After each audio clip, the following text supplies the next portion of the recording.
តើសង្គ្រាមលោកត្រាំលើអ៊ីរ៉ង់មានគោលដៅអ្វីឲ្យពិតប្រាកដក្រុមអ្នកវិភាគបានបញ្យល់ថាមានហេតុផលជាច្រើនដែលសហរដ្ឋអាមេរិកប្រើសម្រាប់ការចាប់ផ្ដើមសង្គ្រាមជាមួយនឹងអ៊ីរ៉ង់ក៏ប៉ុន្តែយ៉ាងណាក្តីរដ្ឋាភិបាលសហរដ្ឋអាមេរិកបាននិយាយថាហេតុផលផ្សេងៗជាច្រើនដូចជាទី1គឺដើម្បីបញ្ឈប់នៅកម្មវិធីនុយក្លេអ៊ែររបស់អ៊ីរ៉ង់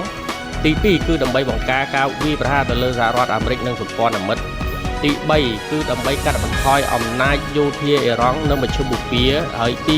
4ក៏ដូចជាជួយបដូរនៅរបបនយោបាយអ៊ីរ៉ង់សពថ្ងៃផងដែរក៏ប៉ុន្តែបើទោះបីយ៉ាងណាក្តីអ្នកតាមដានបានបញ្យល់ថាហេតុផលទាំងនេះមើលទៅហាក់បីដូចជាមិនស្របគ្នាហើយក៏នឹងផ្លាស់ប្ដូរជាញឹកញាប់ផងដែរមួយវិញទៀតវាហាក់បីដូចជាមិនមានគោលដៅច្បាស់លាស់ថាតើសង្គ្រាមនឹងត្រូវបញ្ចប់នៅពេលណាអ្នកវិភាគជាច្រើនបានកត់សម្គាល់ឃើញថាប្រធានាធិបតីសហរដ្ឋអាមេរិកលោក Donald Trump មិនបានបង្ហាញអំពីយុទ្ធសាស្ត្រច្បាស់លាស់ថាតើសង្គ្រាមនឹងត្រូវចប់ពេលណា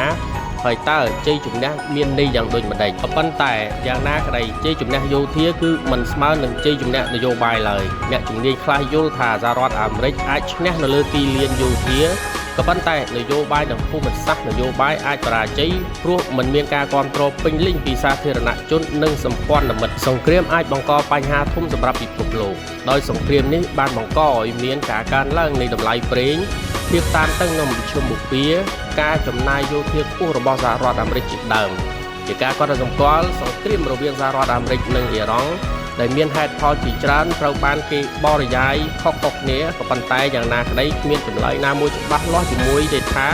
សហរដ្ឋអាមេរិកចង់បានអ្វីឬចង់សម្រេចអ្វីឲ្យពិតប្រាកដនោះទេហើយថាតើវានឹងត្រូវបញ្ចប់នៅពេលណាដូចនេះក្រុមអ្នកជំនាញបានលើកឡើងថាវាជាសង្គ្រាមដែលមានការពន្យល់ច្រើនក៏ប៉ុន្តែគោលដៅមិនច្បាស់លាស់